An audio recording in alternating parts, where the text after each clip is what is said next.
The night air was crisp, the city streets slick from an earlier rain. Officer Jake Reynolds sat behind the wheel of his patrol car, the low hum of the engine filling the silence.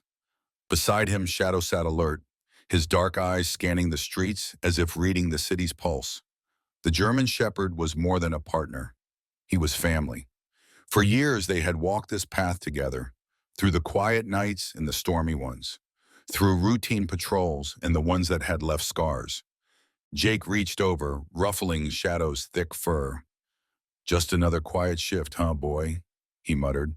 Shadow flicked his ears, letting out a soft huff, his tail wagging once before he resumed his vigilant stance. The radio crackled to life. "All units, disturbance reported at Crestmore Warehouse. Possible break-in, suspects armed. Proceed with caution." Jake's muscles tensed as he reached for the radio. "Unit 12 responding. ETA 5 minutes." Shadow let out a low, barely audible growl, his instincts already sensing the shift in energy. Jake didn't need words to understand him. They had been through too much for that. Flipping on the sirens, he pressed the whisk, weaving through the dimly lit streets. Crestmore Warehouse was tucked away on the industrial side of town, surrounded by towering steel structures and narrow alleys that swallowed light whole. Something didn't sit right in Jake's gut. A simple break-in didn't usually warrant an armed suspect's warning. His grip on the wheel tightened. Shadow shifted in his seat, nose twitching, already attuned to the tension in the air. As they approached the warehouse, Jake killed the siren, slowing the car to a crawl. The headlights cut through the darkness, illuminating the massive, rusting structure ahead. A single light flickered above the entrance, casting eerie shadows that stretched unnaturally across the cracked pavement. The silence was suffocating. No movement, no getaway car, no sign of forced entry. Jake grabbed his radio. "Dispatch, Unit 12 on site, no visual on suspects. Investigating." Stepping out, he reached for his holster, his other hand tightening on Shadow's leash. The dog was already on edge, his body rigid, ears perked forward like finely tuned antennas. They moved in sync, stepping cautiously toward the entrance. Shadow's nails clicked against the concrete, a sharp contrast to the dead silence of the warehouse yard. Jake's breath plumed in the cold air as he reached for the door handle. He could feel Shadow's steady presence beside him, the dog's muscles coiled like a spring. Then, from somewhere deep inside the warehouse, a sound shattered the silence. A single gunshot. Jake barely had time to react before Shadow lunged forward, his instincts razor sharp. The night, once quiet and still, erupted into chaos. The warehouse loomed over them, its rusted walls whispering secrets in the cold wind. Jake moved cautiously, his boots crunching over gravel, his breath steady but alert. Shadow padded beside him, every muscle in his powerful frame coiled like a spring.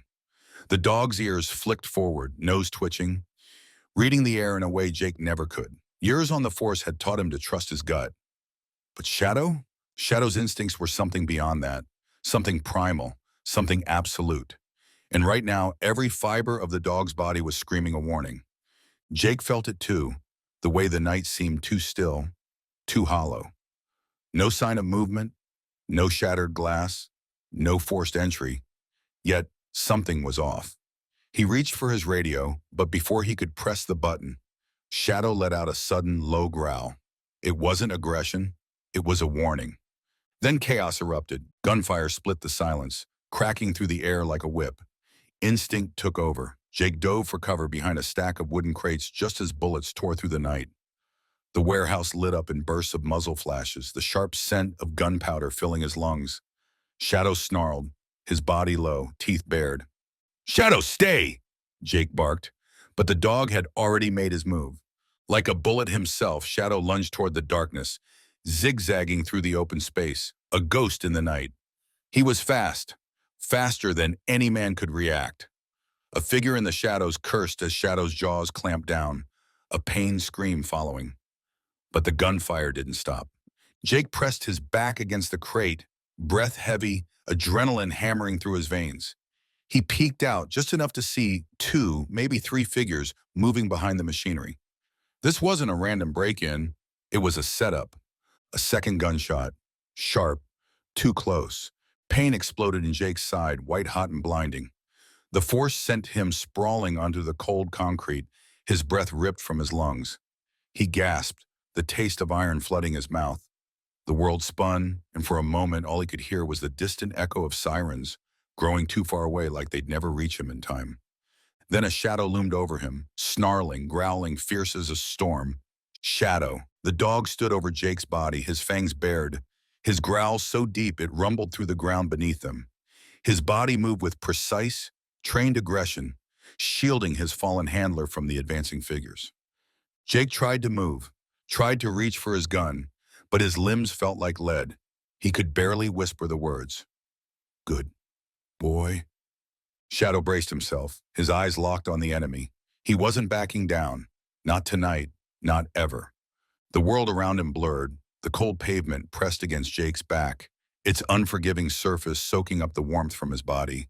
His breath came in short, ragged gasps, each one more labored than the last. He tried to move, tried to press his hand against the wound in his side, but his limbs wouldn't listen. Blood seeped through his fingers, dark and slick, pooling beneath him like ink spreading across a blank page. The night sky above him felt too far away, distant and hazy, the stars fading into the blackness at the edges of his vision. He could hear his own heartbeat, sluggish and uneven, a dull thudding in his ears. His fingers twitched against the pavement. He knew. Shadow's whine cut through the fog in his mind, a desperate, pleading sound. Warm breath ghosted against his cheek as the dog nosed his face, frantic, trying to rouse him. Jake blinked, his vision struggling to focus. Shadow's dark eyes stared back, wide and filled with something Jake had never seen in them before, fear. Shadow.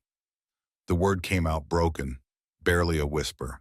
The dog let out a sharp bark, his body shifting closer, pressing against Jake's chest as if his weight alone could hold him here, keep him tethered to this world. He nudged Jake's shoulder, whimpering when he didn't respond fast enough. Jake forced his hand to move, to reach up, his fingers brushing through Shadow's thick fur. It was warm, steady, alive. The pain in his side burned hotter, like fire licking at his ribs.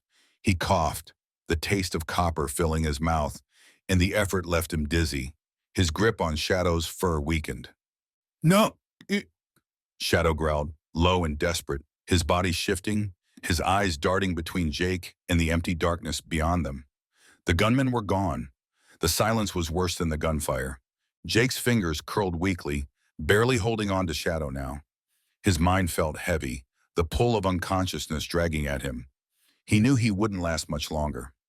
His chest rose in a shallow breath, then another. Each one felt thinner, weaker, like the spaces between them were growing longer. Shadow whined again, his tail low, his body trembling. He pawed at Jake's chest, desperate for movement, desperate for anything but the stillness settling over his handler. Jake swallowed hard, summoning what little strength he had left. His lips parted, his voice hoarse, barely a breath. Stay, boy. Stay with me. Shadow let out a whimper, pressing his head against Jake's hand as it finally went slack. The night stretched on, cold and indifferent, and Shadow, his ever-loyal partner, never left his side. The flashing red and blue lights painted the dark alley in pulses of color, their glow reflecting off the wet pavement. The wail of approaching sirens grew louder, filling the empty night with an urgency that had come too late. Jake lay still, his body motionless against the cold concrete, his uniform soaked in blood. And Shadow refused to leave his side. His body was low, tense, head lowered over Jake's chest, his ears pinned back. His breathing was heavy, nostrils flaring, his instincts screaming at him that this wasn't right. His handler wasn't moving. The steady rhythm of Jake's voice, the commands that had guided him for years, were gone. All that remained was silence, and Shadow didn't know how to make sense of it. The first paramedic rushed forward, medical bag in hand, but the second he stepped too close, Shadow let out a deep, guttural growl. It was not the warning of a dog who had been startled, nor the aggression of one ready to attack. It was the sound of something raw, something wounded. A promise. No one was taking Jake from him. Hold up, one of the officers called, raising a hand to stop the paramedics. Give me a second. Officer Briggs, one of Jake's closest friends on the force, approached cautiously. He had worked with Shadow before, knew the unbreakable bond he shared with his handler. His heart twisted at the sight before him. Shadow, Briggs said softly, taking slow steps forward. The dog's eyes flicked to him, his body still rigid with tension, but his tail did not wag. It remained low, stiff, signaling his distress. He wasn't listening. He wasn't letting go. Briggs took a knee, his voice dropping to a whisper. I know, buddy. I know you don't want to leave him, but we have to help Jake. His words were met with another low growl, not of anger, but of grief. Shadow shifted, his body pressing closer to Jake's, his nose nudging his shoulder as if trying to wake him up. The paramedic stood frozen, unsure of what to do. Shadow had been trained to protect his handler at all costs. But how did you tell a dog that there was nothing left to protect? A murmur ran through the officers who had gathered, watching the heartbreaking standoff unfold. Some looked away, the weight of the moment too heavy to bear. Others clenched their jaws, swallowing back the emotion that threatened to break through. The ambulance doors remained open, the stretcher waiting. But Shadow did not move. The world around him blurred into meaningless noise. Voices, sirens, movement, but none of it mattered.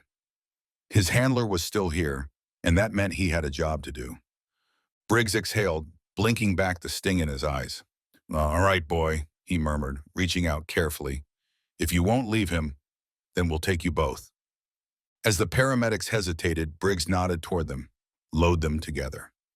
Shadow stayed right where he was as they lifted Jake onto the stretcher, his body shifting only slightly, as if adjusting to keep his weight against his partner.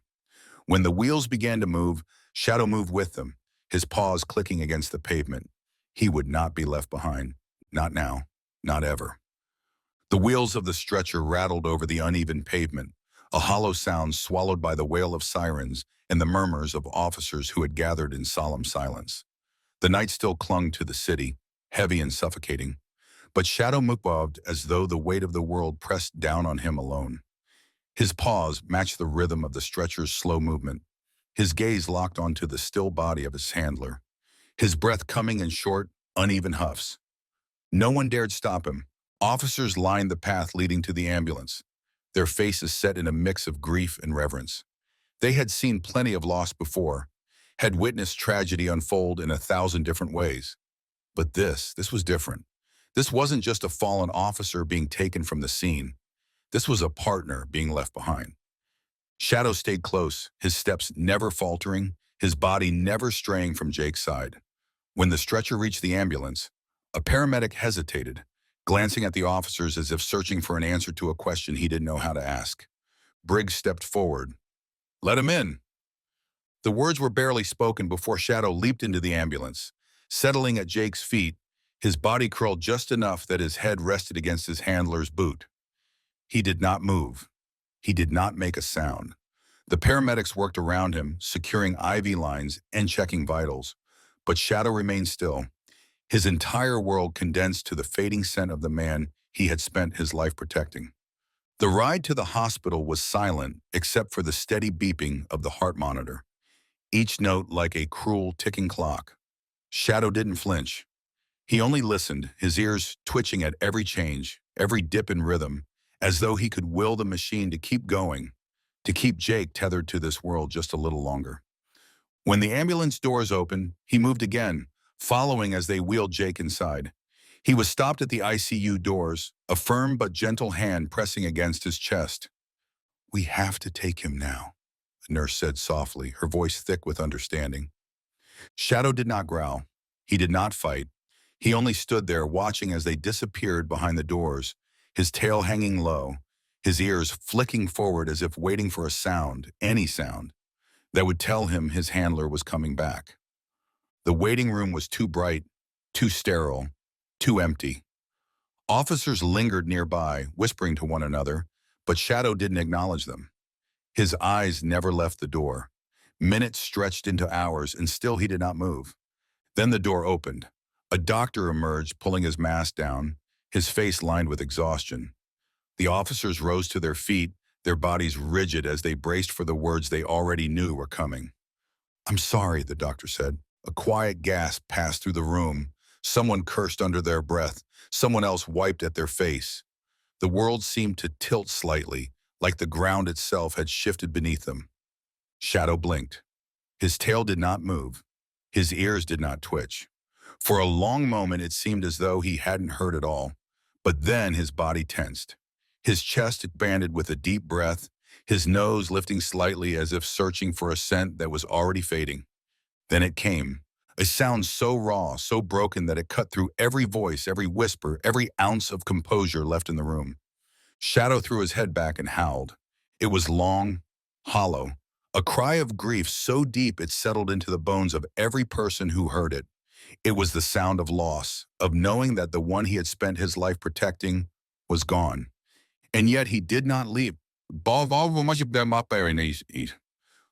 after the doctors walked away, after the officers stood in silence, after the world outside continued without pause, Shadow remained, his body still facing the doors, his howl echoing through the empty halls. Because somewhere in the space beyond those doors lay the only partner he had ever known. And Shadow wasn't ready to say goodbye. The sky hung heavy with gray, the clouds pressing down like a weight on the gathered officers standing in their sharp-dressed uniforms. The air was thick, still, the kind of silence that made everything feel unreal, as if time had stopped in respect for the man they had come to honor. Rows of polished badges glinted under the muted light, each one a reflection of the sacrifice they had all sworn to make. At the center of it all stood Shadow. The funeral had drawn officers from across the state, each one coming to pay their respects to a man who had been more than just a brother in blue. But as the honor guard prepared to move, as the slow, solemn procession began toward the gravesite, Shadow did not move. He sat there beside the casket, his dark eyes locked on the draped flag that covered it. Briggs, standing closest, took a step forward. His voice was low, coaxing. "Come on, boy." Shadow didn't so much as flick an ear. He remained still, his posture unreadable, his breathing deep but steady. It was as if he was waiting, waiting for the hand that would never pat his head again, waiting for the voice that would never call his name. The officers around him shifted uncomfortably, their composure wavering at the sight. They had all seen loss before. They had carried their own ghosts. But there was something about this. Something about the way Shadow refused to move, about the way he sat there like a silent guardian, that made it impossible to look away. The bagpipes started. A long, mournful note cut through the still air, followed by the slow, aching melody of Amazing Grace. The sound curled through the cemetery, touching everything, sinking into bones, into hearts. It was too much. Shadow let out a soft, low whine, the first sound he had made since he arrived. His head dipped, his ears flattening, and then, with deliberate slowness, he lowered himself to the ground. His body curled slightly, but it was his head that broke them all, resting gently against the wood of the coffin, his breath shallow, his eyes half closed. A choked sob came from somewhere in the crowd. Someone turned away, swallowing hard. Even the officers who had spent years mastering their emotions, who had buried friends and stood through dozens of funerals, found themselves blinking too much, fists clenched too tight. No one spoke. No one moved to stop him. Shadow stayed there, unmoving, as the final notes of the song drifted into the sky. Even as the honor guard prepared the flag, as rifles were raised for the final salute, as taps began to play, Shadow remained, his head resting in quiet, loyal grief. Because even now, when the world was telling him it was over, he refused to say goodbye. The house was quiet, too quiet. Briggs pushed the door open, letting Shadow step inside first. The dog hesitated, his paws barely crossing the threshold as his nose twitched, searching for something that wasn't there. The familiar scent of Jake still clung to the air, on the couch where he used to sit, in the hallway where his boots had always rested, in the jacket still hanging by the door. It was everywhere, but it was wrong. It was fading. Shadow padded forward slowly, his claws clicking against the hardwood floor, his body tense with uncertainty. He sniffed the air again, as if trying to make sense of it, as if waiting for something to shift. for Jake's voice to call him over, for the familiar weight of a hand to ruffle his fur. But nothing came. Briggs lingered by the door, watching as the canine moved through the house. He had seen dogs mourn before. He had seen them wait by windows, whine at doors, curl up beside uniforms that no longer carried warmth. But watching Shadow now, seeing the way he kept glancing toward the front door, as if expecting it to open, as if Jake was just late coming home, sent a hollow ache deep into his chest. Shadow made his way to the living room, his head tilting slightly at the couch. He stared at it for a long moment before stepping forward and pressing his nose against the armrest, inhaling deeply. His tail gave the slightest wag, just a twitch, before going still. Then just as quickly he turned away, pacing back toward the door, waiting, watching. Hours passed, but he did not rest. When night fell, the house felt colder. Shadow moved through it like a ghost, his presence as silent as the absence that surrounded him. The lights from passing cars flickered against the walls, stretching long shadows across the room. He found his way to the bedroom. The sheets on Jake's side of the bed were still slightly rumpled, just as he had left them that morning. Shadow hesitated at the doorway, his ears flicking forward, waiting. But the bed did not shift. The familiar weight did not settle into it. Slowly he stepped closer, climbing onto the mattress. He turned in a slow, tight circle before lowering himself down. His head rested on the empty space beside him, his breath warm against the fabric that still smelled like home. He did not sleep. His eyes remained open, staring at the door, his body tense with expectation. He listened for footsteps, for the sound of keys jangling, for the soft clearing of a throat before a familiar voice would murmur, "Come here, boy." But the house remained silent, and Shadow kept waiting. The house was silent except for the rhythmic ticking of the clock on the wall. The night stretched on, heavy and endless, wrapping the empty rooms in a suffocating stillness. Shadow lay curled at the foot of the bed, his eyes open, watching the door with quiet patience. He did not sleep. He never did, not since Jake had left and never come back. The scent of his handler still lingered, though fainter now, slipping away like something fragile carried by the wind. Shadow shifted, his nose twitching as he inhaled deeply, trying to hold on to it. Then something changed. A sound barely audible came from the front of the house.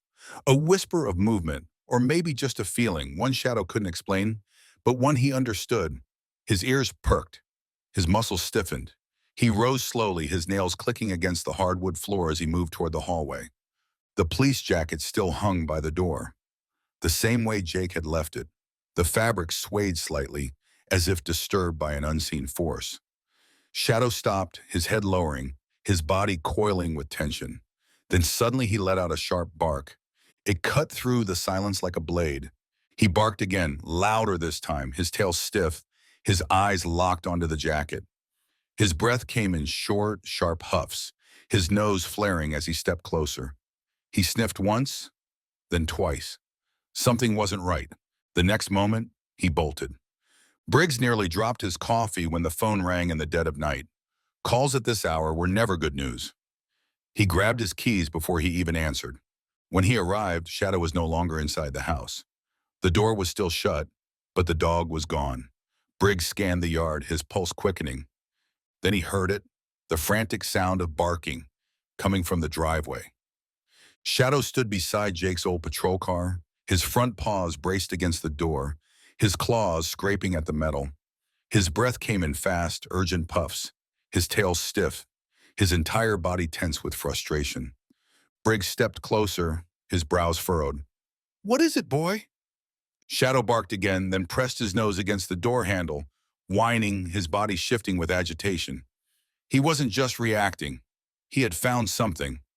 Briggs crouched beside the car, running his hand along the frame.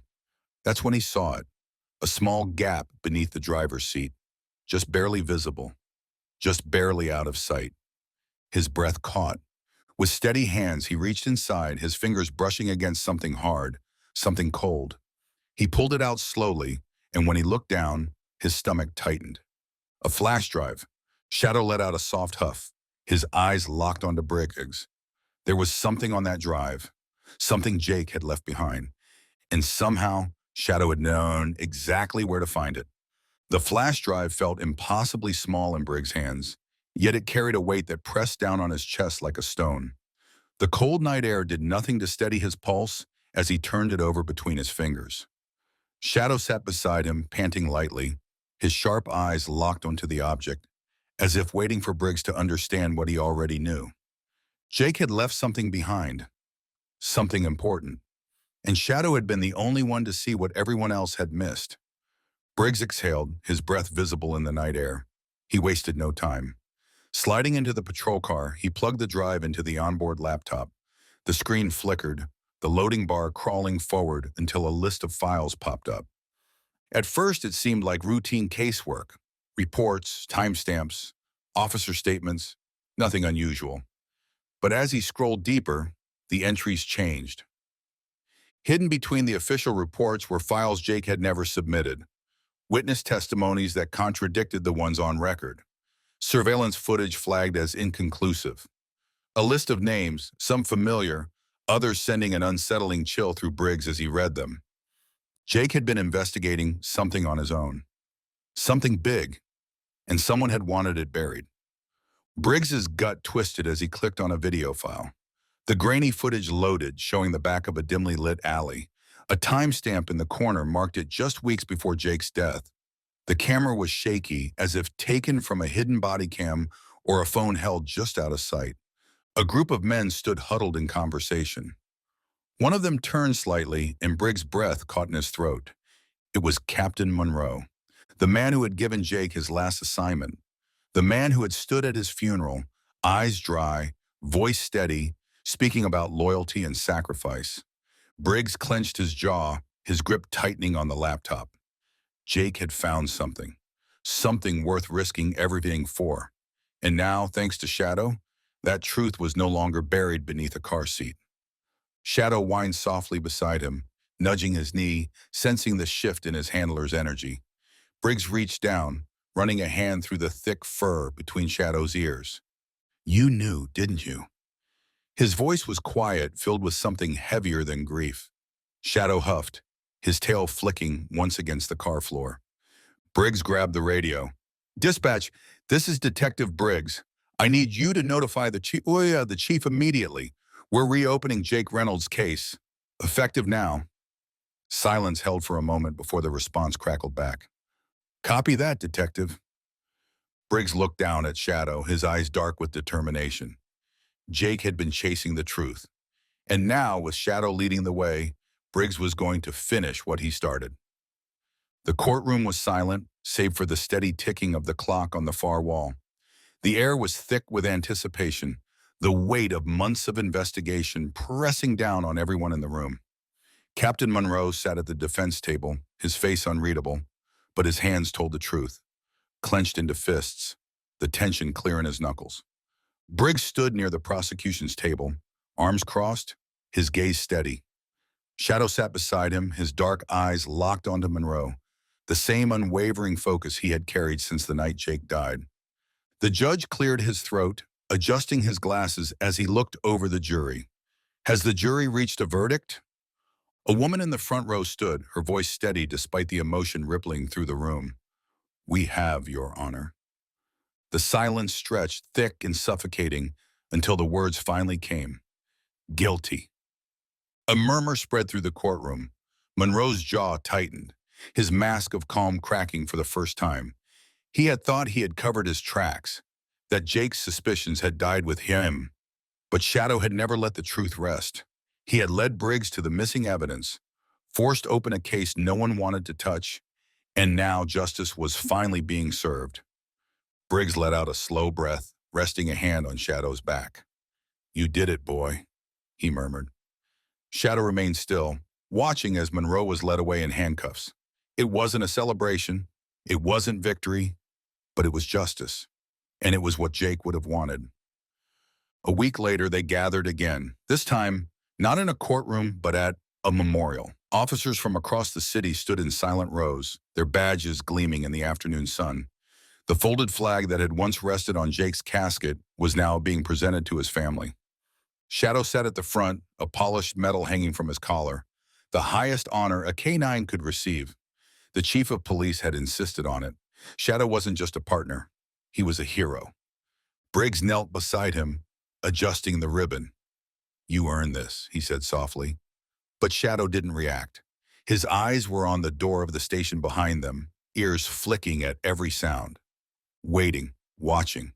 Because even with the case closed, even with the truth uncovered, some part of him still believed Jake was coming back. That any moment now he would walk through that door, his voice breaking through the silence, calling his name. Briggs exhaled, running a hand through Shadow's fur. "I know, buddy," he whispered. "I miss him too."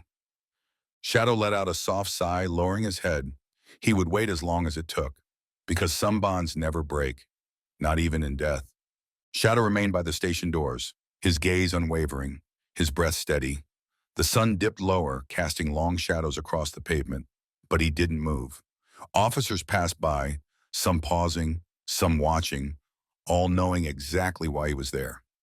He was waiting, because even though Jake was gone, even though the case was closed, Shadow still held on to something stronger than loss. Loyalty, love, the kind of bond that time, distance, even death couldn't break. Briggs sat down beside him, exhaling slowly as he scratched behind Shadow's ears. "He'd be proud of you," he murmured. "We all are." Shadow blinked but didn't shift, his eyes still fixed on the door. Because in his heart, Jake was still there. He would always be there, and so Shadow would keep waiting, keep watching, because that's what partners do. If this story moved you, if you believe in the unbreakable bond between a canine and their handler, then don't let this be the last time we share a story like this. Hit that subscribe button, turn on notifications, and be part of our community dedicated to honoring the loyalty, courage, and sacrifice of heroes like Jake in Shadow. Their story doesn't end here, and neither should yours. Stay with us, because more powerful stories are coming. Subscribe now.